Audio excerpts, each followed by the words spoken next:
The story of Paul's voyage in Acts chapter 27 is like that of a movie or a suspense novel. The story begins earlier in the book of Acts with Paul sensing the Holy Spirit's leading to go to Jerusalem. Paul publicly testified about his conversion on the road to Damascus, declaring that Jesus is the Christ that was prophesied about. And religious leaders were upset with him, and ultimately they arrested him for what he had said.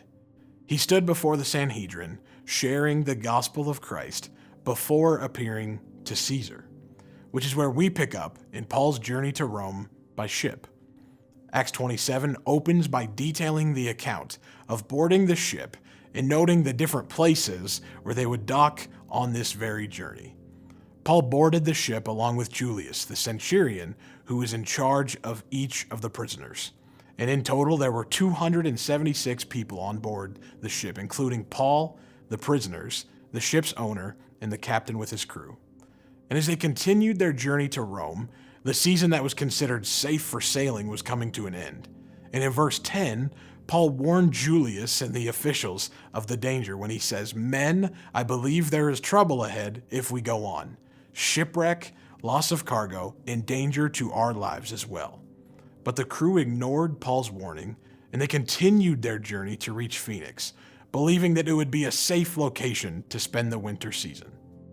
But what we find is the men encountered a severe storm that battered the ship and made any control of it impossible. And as the storm raged for days, the voyage quickly became a fight for survival. The crew jettisoned the ship's tackle and cargo, they released the lifeboat, and they even passed ropes under the ship to try and hold it together. And after 14 days of weather so severe that the sun and the stars weren't even visible, all hope seemed lost. And it's at this moment Paul reminds them of his warning, but he also offers encouragement and hope. He says, "But take courage.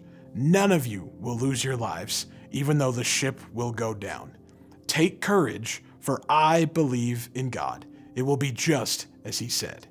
You see, an angel of the Lord had appeared to Paul and gave him this message of hope and safety, not just for him, but for everyone on the ship.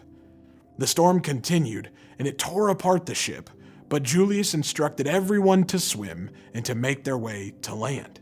And just as the angel had prophesied to Paul, all survived the shipwreck, arriving on the island of Malta.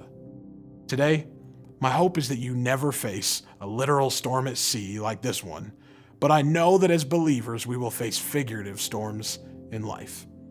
Paul shares a list of the sufferings as an apostle in 2 Corinthians chapter 11 when he says, 3 times I was beaten with rods.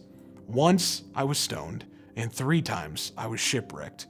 Once I spent a whole night and a day adrift at sea. You see, Paul walked through tremendous difficulty, but in each situation, he understood that God was with him. And what we find in Acts 27 is that storms reveal our faith. So when storms hit, what is our response?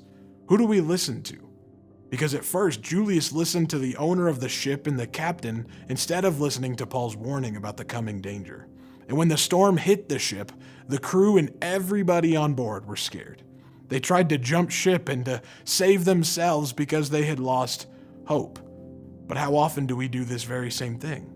When we face storms in our life, our first reaction is to doubt our faith. We begin to wonder if God really does care about us, if he really is walking with us through trials. What I want you to see is that in the midst of this storm, Paul listened to the voice of God. He could have acted in fear and looked for a way to jump like everybody else, but God spoke to him and gave him assurance of that outcome. So when storms hit, what about your faith is revealed? Do you trust God even when it doesn't make sense? Do you act in fear and put your faith in others or yourself? My prayer is that when we face storms, our faith would be revealed to be strong. That no matter what storms you and I face, we trust God to provide strength, encouragement, and protection.